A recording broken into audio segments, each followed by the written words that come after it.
how they feel about the book, knowing yet. They just been a little shy. That's all. They gonna come. Come on, yo. Get ready, Reverend Bradshaw. You know, one of the things that stands out to me is that I don't know if you all remember this early on, but I provided 5 strategies for regulation. Mm-hmm. We kind of covered this a few times before we would go into the book. Mm-hmm. I would cover 5 strategies for regulation. Right.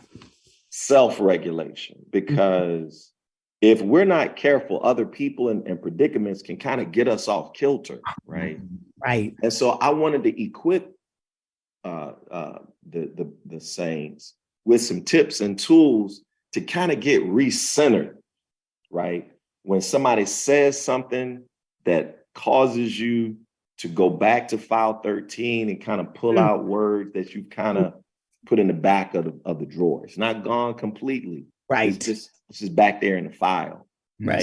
Something happens that, you know, really cause you to get angry, causes you to get off center. And so I talked about these 5 strategies for regulation. I talked about awareness, pausing, showing curiosity, compassion, and courage, right? Yes. And for me, I found the first 2 incredibly powerful. The whole notion of being aware and trying to become more aware of what is happening within me when I'm having a discussion with someone else.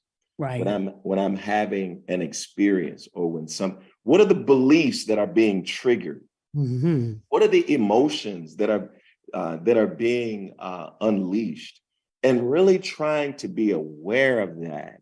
Right. For me, over these last 5 months, 6 months or so, has been incredibly helpful. Because I have found that it is true. Oftentimes we are like an iceberg, and that what you see is really the tip of the iceberg. Right. Most of who we are and most of what's happening is what's beneath the surface. The range of experiences, the range of beliefs, the range of emotions and feelings. And if we don't get in touch with that, if we get in touch with that, it can help us to literally change the kind of encounters we have with ourselves, with others, with life, and ultimately with God. And so for me, I found that to be an incredible blessing, an incredible benefit. Reverend Bradshaw, how have you been? Can we unmute Reverend Bradshaw's line? I know she was just anxious to raise her hand. She just didn't raise it. And I could see it in her mind. So Reverend Bradshaw, how have you've been with us every week? How have you been blessed by this book, Attached to God? Well, Pastor, I was actually getting ready to type my comment in the chat, but I will say this. The most important thing that I learned, the biggest revelation that I had from reading this book, is that we are already loved by God. We don't have to do anything to position ourselves to receive God's love. And for me, I had to stop looking at God from the punitive perspective and just realize that he has already accepted me. And you know, I always quote, you know, the lesson that you taught us on Ephesians, where God has chosen us. He has already accepted us, adopted us, loved us, forgiven us, and we're in the position already to receive God's love. So that for me was the biggest revelation, that I didn't have to constantly position myself to earn God's love. Yeah. Oh, wow. That's powerful. Thank you so much. That's rich. Because it is true how I found that section that talked about how in the Western tradition of Christianity, there is this kind of sense where God is like this overbearing parent in the sky that you have to constantly figure out how to appease, how to appeal to, right? And this sense of really reaching a point in life where you accept who you are and accept that we are loved by. We don't have to keep earning. We can't earn, to do more to earn God's love and affection. That was incredibly powerful as well. So it's interesting. I think the poll suggests then most of the people identified with having an anxious attachment. Can we get the polling results? I wonder what that's about, Reverend Rice. Why do you think most of us feel that having the anxious attachment? And I wonder if what Reverend Bradshaw said in terms of the sense that you have to always prove yourself to God can leave people constantly feeling that no matter what they do, it's never quite good enough. Right. Why do you think? Any thoughts, Minister Durham, Reverend Rice, around why this anxious attachment you think sort of comes out so prominently for so many people? Yeah, I can speak to that because I identify with anxious. The illustration the author gave about the boy in the balloon and gripping it so tight, it reminds me of how I feel I need to constantly be before the Lord, and I need to constantly reflect on and evaluate just my words, my behaviors, how I'm living. And so it feels like just got to keep reaching out and keep holding on so he don't fly away like the balloon. Right. That was a very good metaphor. I think we used this in a recent sermon last month. That was a very good metaphor. Let's go to the next poll question. Okay.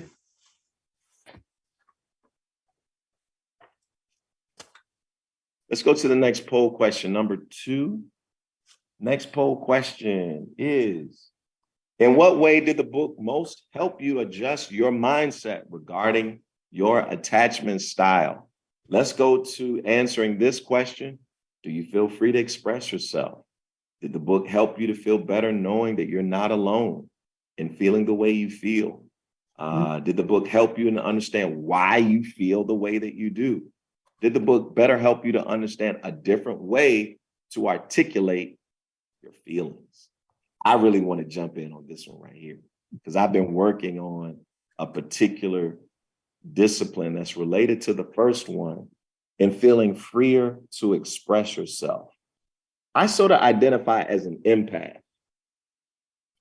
And so those of you who know about empaths, empaths are people who kind of think a lot about how to help, serve, sometimes please other people.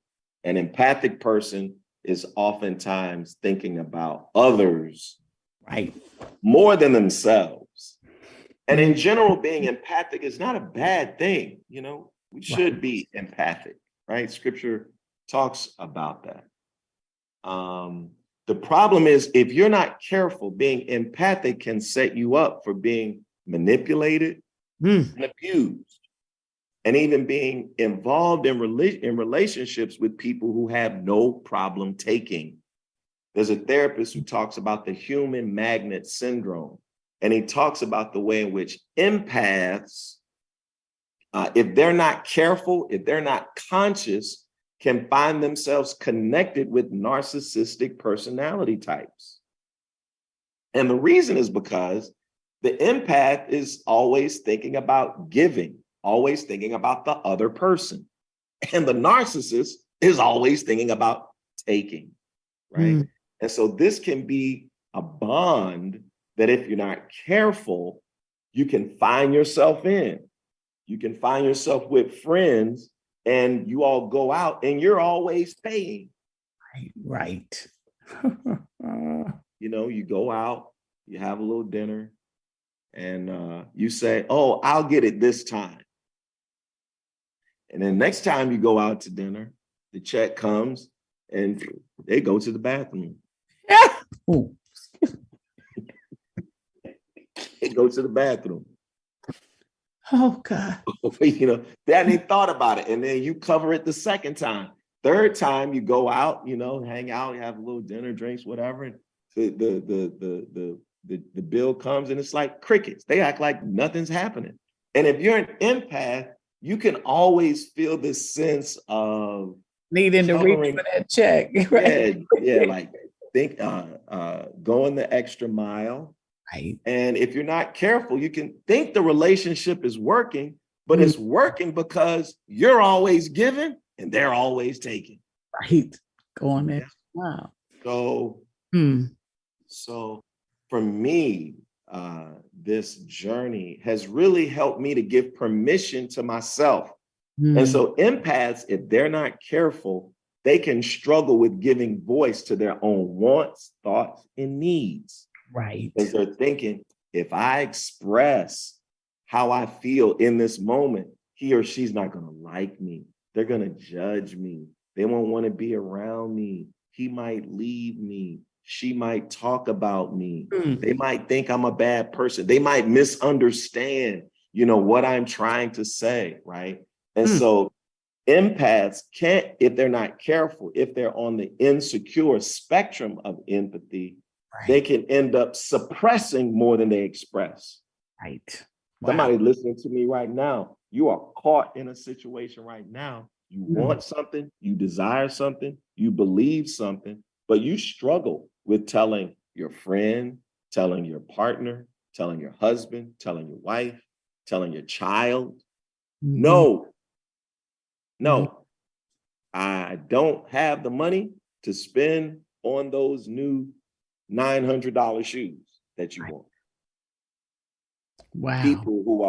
People who struggle with expressing, they think, oh, if I don't get the shoes for my kid, she or she might not like me. And they start thinking about, I wonder if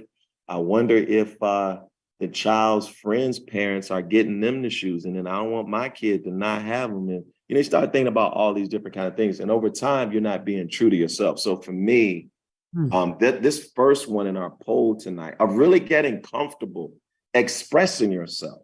And for me, because I was in such a deficit of getting comfortable expressing myself, I had to go through a season of just like going to the opposite extreme. I was like, look, man, I'm going to tell you what I think. I'm going to tell you how I feel. I'd had to really work to give myself permission to do that. Reverend Rice, Minister Durham, Reverend Bradshaw, which of these four, adjustments to your mindset did you find this book to be most helpful? Seems like it's pretty evenly balanced here tonight. I think one for me too, though. I love the way you put it, and I really echo that same sentiment. Just feeling free to giving myself permission, right, to not even express it, but first and foremost, understand it, right? So, really understanding, I guess that's number 3. I understand why I feel the way that I do, and just kind of sitting in that, because I think that for me is part of it too. And like you said, sometimes, making sure, I think it's good always try the spirit by the spirit. So you do say, okay, what is this about me that I'm feeling the way that I'm feeling, thinking what I'm thinking, but just even giving myself permission to do that now. Like I feel free. I feel free. I feel free. Yeah. That happens, Reverend Rice, the older you get.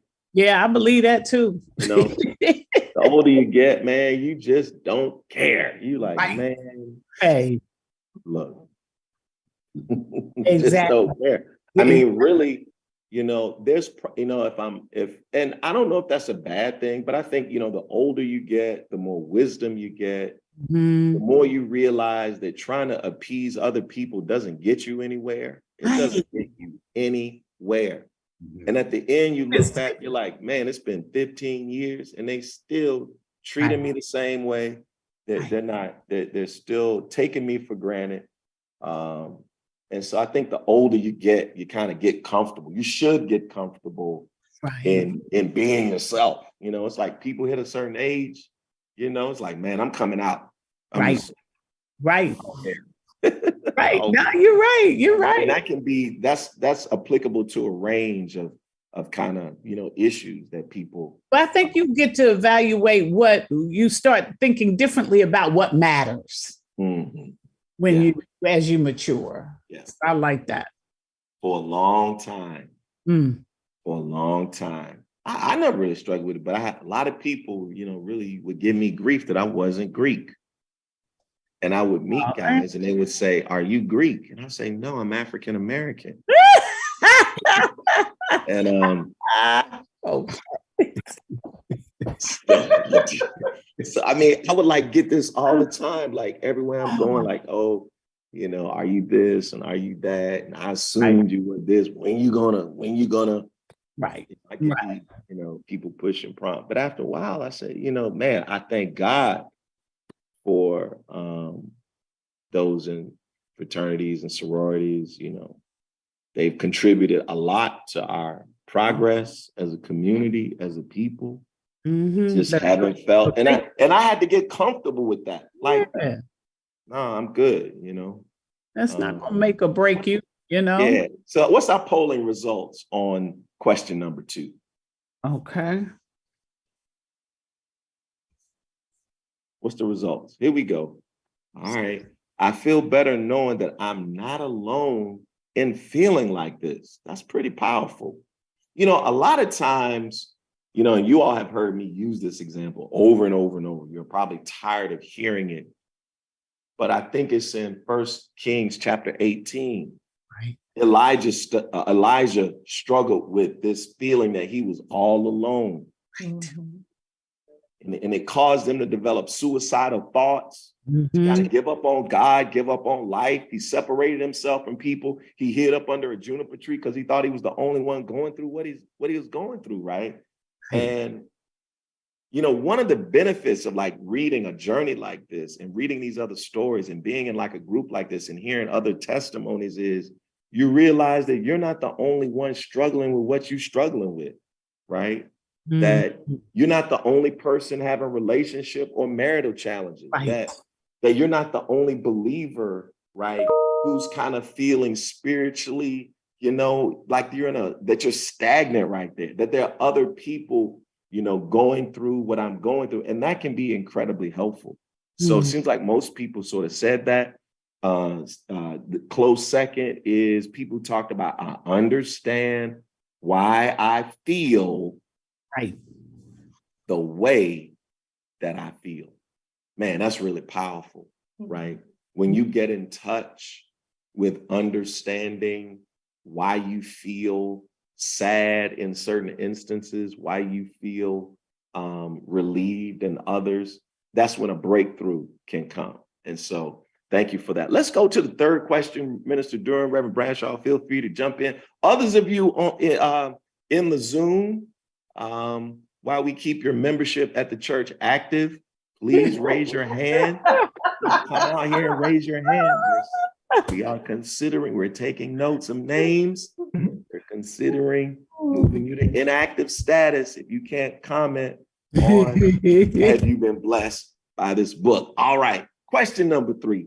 Do you feel anxious about losing connection with God?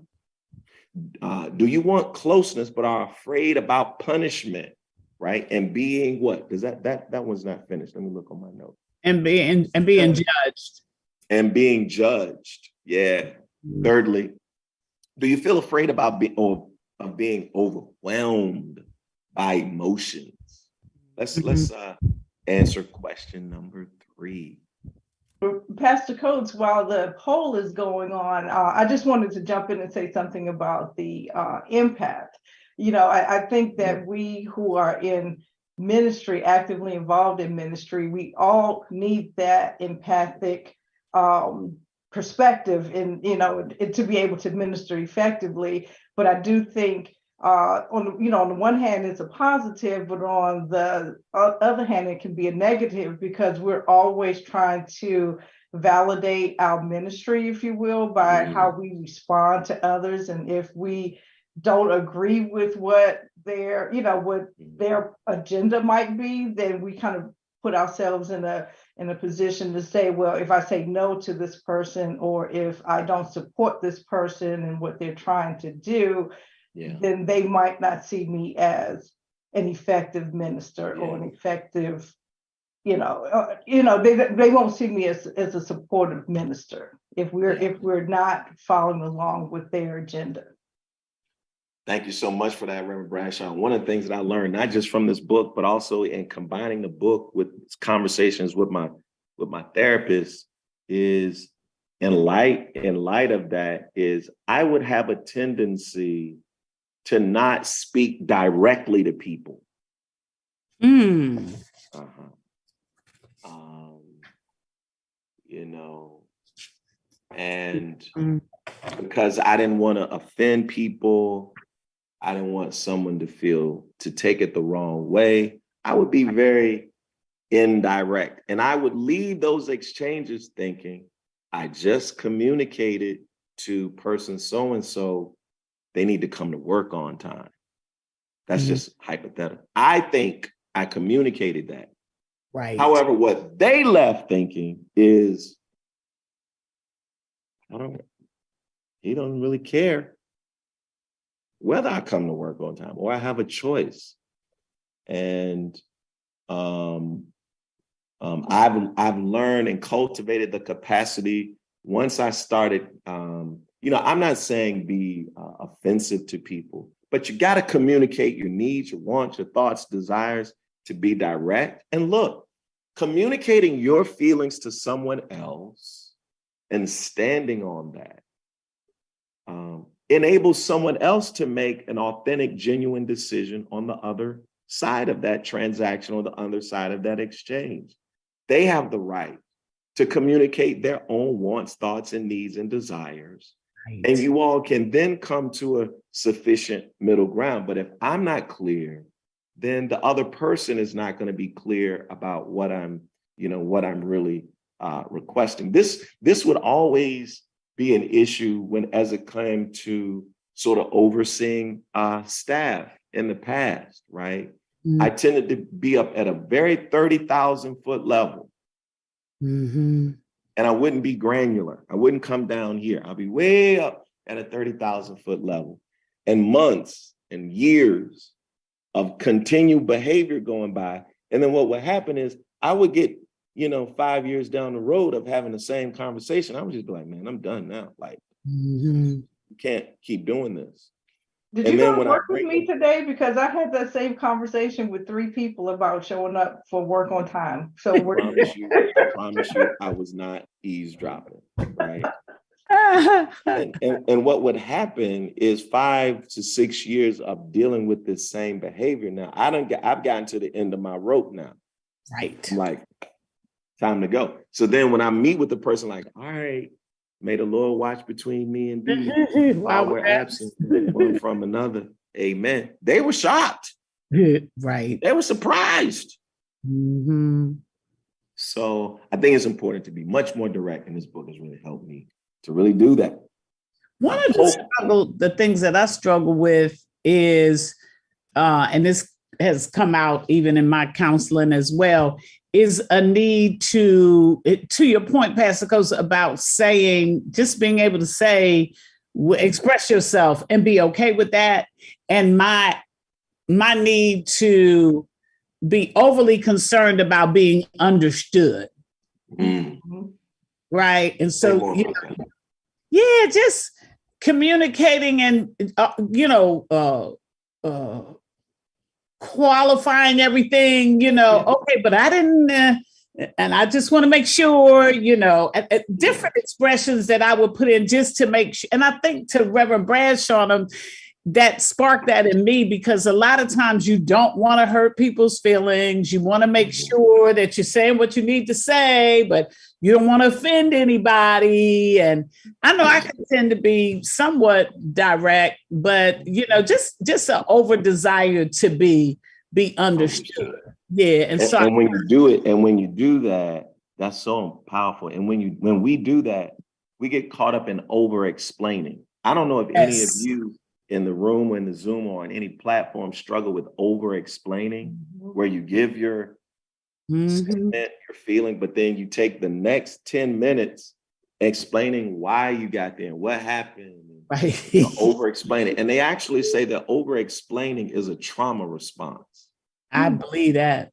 Right. I haven't explored, I haven't gotten too much into that, but they say that over explaining is a trauma response. And actually the hearers can detect when you're not confident in what you're saying by explaining why you don't want them to mistreat you. Mm-hmm. It should be intuitive. Right. I don't want you to put your hands on me. Like you shouldn't have to should be easy. But the other person, they can hear and detect when you're not secure in what you're saying, and they can continue the manipulative, abusive behavior. And so over explaining is a trauma response that those who struggle with that really want to tap into. Seems like a lot of people on question number 3 struggle with feeling being afraid of being overwhelmed by emotions. I wish I had some people who were willing to express what they mean by that. But so we're gonna take the membership. We got how many people in here? We got 33 people who will lose their membership tonight. All right. Someone raised their hand. Let's look at inactive status tonight. We'll put our trustee chair, Brother Jasper Taylor. I see Simone Turner. I see Madeline and Brother Blanding. We're going to put all of these people in inactive status after tonight's Zoom. But we got one faithful believer. Oh, I'm sorry. Charvel, let's open up the line for Charvel. Charvel, talk to us. Yes, I really want to comment on about the last question you just said about you explain yourself. I'm opposite of that. I'm a type of person, I speak my mind. I try to be very truthful. But what I learned, a lot of people say, well, Chevelle, you have no tact, or you can't have, So my problem is I have to work on trying to be soft with my answer, but I'm always honest, because all my girlfriends and friends always say, Chevelle, the one thing I like about you is because you're calm, you're honest. You're honest. They know they got the answer. I'm gonna be truthful, but sometimes it's the way you say it. And so you say you have to work on. You say you have to work on what now? I have to work on maybe my delivery, or my not being, because maybe I'm not tactful, or maybe I'm just too, I don't know. I'm just so direct. And I say what I have to say and keep it moving. Is there an example that comes to mind for you of how you express something honestly, directly? There's an experience, a situation kind of come to mind for you that you can share? Oh, Pastor, I wish I had something for you. Okay. I wish I did. I mean, I say so many things. I'm just direct. And they always say, why you just so direct? I say, well, I'm sorry. There's no other way. Yeah. I can say it. But I have learned to be more tact. It's just still, I think I have a very, I don't know, maybe my tongue is sharp. Your tone. Well, well, it's good that you're aware of it. It's good that you have friends who can communicate that to you and with you, so that you can be aware of it and conscious of it. And see, when I talked about the strategies of regulation, when we first started this book, the first strategy was awareness. Right. And then the second strategy was pause. So once you're aware, I don't like what this person said. I don't like what this person did. And there are probably reasons, and I'm aware of where this issue, this experience is triggering something in me. I remember when I was 5, somebody said something like that. I remember when I was 15, somebody did something like that, and it really upset me. So the awareness is key, not just of what's happening, but awareness of how it's setting off minefields and landmines within you. So you want to be aware. And then the second thing we talked about is pausing, Chevelle. Right. So once you're aware that there's this issue, that some of how you're feeling and reacting to it is not just about the person in front of you or the issue in front of you, but also about a set of issues that pre-existed the people that you're encountering, right? And so that awareness is key. And then you're going to pause. We did some exercises around breathing. Some of you may remember that, where you breathe and you center yourself. And then that's going to enable you then, in my mind, to approach the situation directly with, the appropriate approach and the appropriate communication in love, led by the Holy Spirit, right? You don't want to have too much cologne on, right? The scripture talks about comparing our approach to people as a sweet smelling aroma. So it's the right kind of balance between, truth and honesty and compassion, because we talked about another strategy of regulation having to do with compassion, showing yourself compassion and showing the other people compassion. That's going to help us to approach our truth telling, our communications, in the right spirit, and to couch it in a way that isn't off-putting for people. But thank you for sharing that. All right. Anyone else want to keep their membership active? No. Okay. All right. Let's go to the fourth. Question, poll question tonight. The fourth question is, everyone doesn't see the full question up there. Do you feel that God can handle all of your emotions? All right. Do you feel that God wants you to overcome challenges using the tools that he has provided? Do you feel that God wraps you in his embrace in spite of your behaviors? Wow. Do you feel all of the above? Yeah. Mm-hmm. I'm going to tell you the section, I think it was around chapter 8, that talked about lament. For me, one of the more helpful sections in the book, because we oftentimes in the church, if we're not careful, force people to bypass their feelings. Overstep their feelings under a false construction of faith. And by encouraging people to embrace and to accept and to affirm their feelings, the range of feelings, not just the positive ones, not just this kind of toxic positivity where you have to always be positive even when you're in pain, where you have to always be smiling even when you're sad, where you have to always be upbeat even when you're feeling down.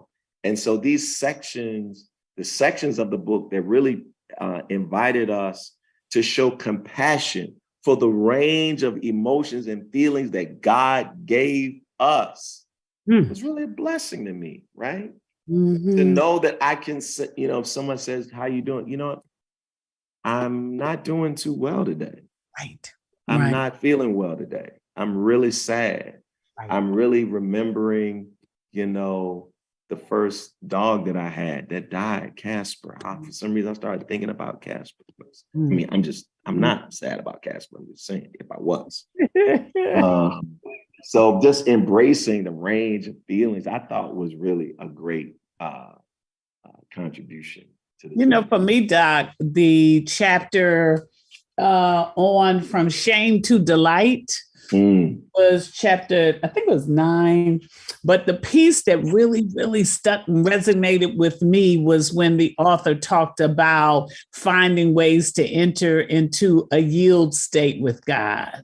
Right, where we could be with him, that builds a sense of delight, right? That we have a regular routine of resting in God. And that really, and the imagery was a child, me going into my child ego state and just getting up in God's lap and just laying in his bosom and knowing that, to the point, God wraps you in his embrace in spite of your behavior. Like, all that I am, all that I'm not, I can get in this yield state, just get in him and be, and that is such a burden reliever, Wow. Thank you. What are the poll results on this question? Is this question 4 or question 5? This is question 4, and the majority of those who responded said all of the above. Yeah. All of the above. Yeah, all of them. Let's go to question 5, as we have a few minutes left here. Question 5. Let's see. Okay. Which statement resonates with you most? God understands me. I can express all emotions with God. God hears me when I cry out to him.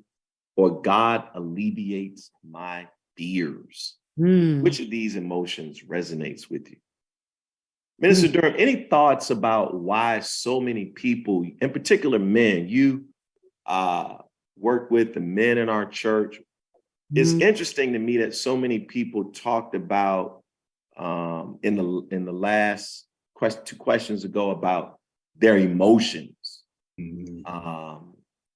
Why do you think this whole issue of their emotions is so important when it comes to tapping in to an area that's unexplored, uninterrogated with men? And then how important is it for men, right, to get to a point where they can express and tap into and embrace their range of emotions and feelings? Why is that so difficult of an issue for men?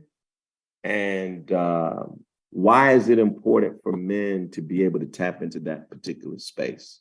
Right. So I'll start with difficult because as you mentioned earlier, we have emotions we put in good category and we have emotions we put in the bad category. So we want to run away from those in the bad category because it makes us feel uncomfortable. It makes us face the dark side of ourselves. It takes us to spaces where we just feel weird and we just don't like this. And so we want to get away from it.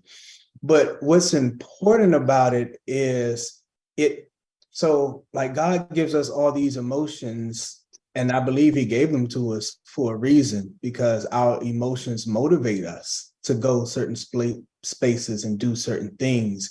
And it's important to allow yourself to rest in your emotions for a little bit, because it can help to develop you. It can help you to understand more about yourself. It can position you so that you can be set up to do whatever it is that God has for you to do. But most importantly, just for you to understand yourself and be able to be you, because that's when we live our best life. That's when we can feel most love, and we can just be ourselves and not have to put on the front. Because us men, us Black men, we were raised a certain way with a bunch of machismo. You know, you got to be hard. You got to walk it off.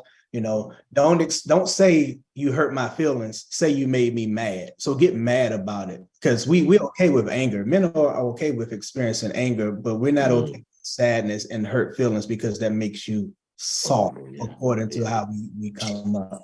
Yeah, no, that's good. Thank you for that. Let's get to this last question.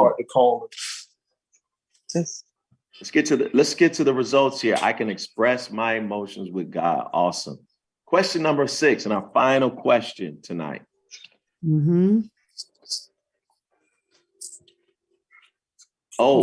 Cynthia, Dr. and Jesse McKee, Dr. Cynthia McKee, your line is unmuted. Was there something you wanted to say?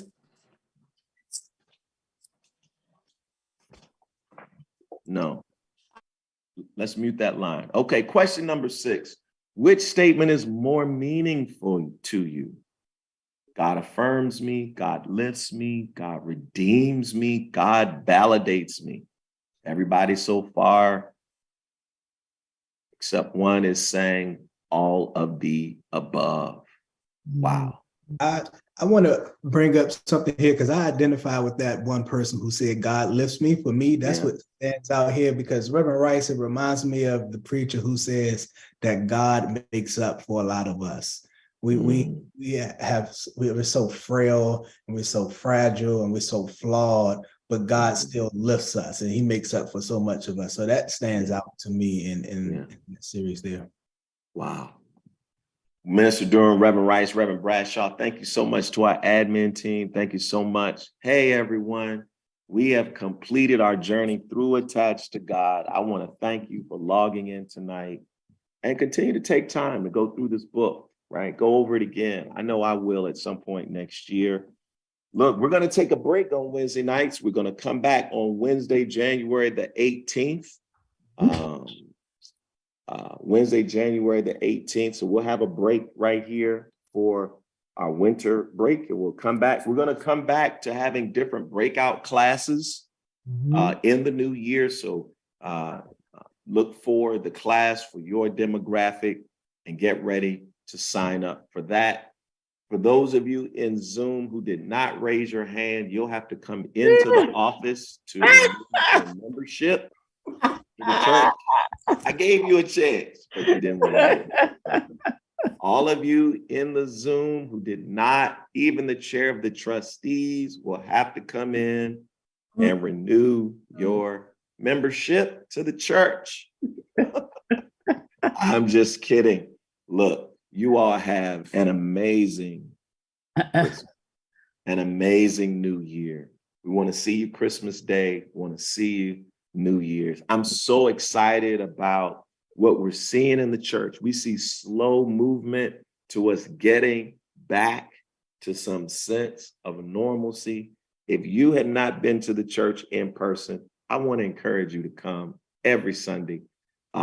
Bring your child to children's church. Bring your youth to our youth church every first Sunday. Mm-hmm. Let's get back to where we need to be.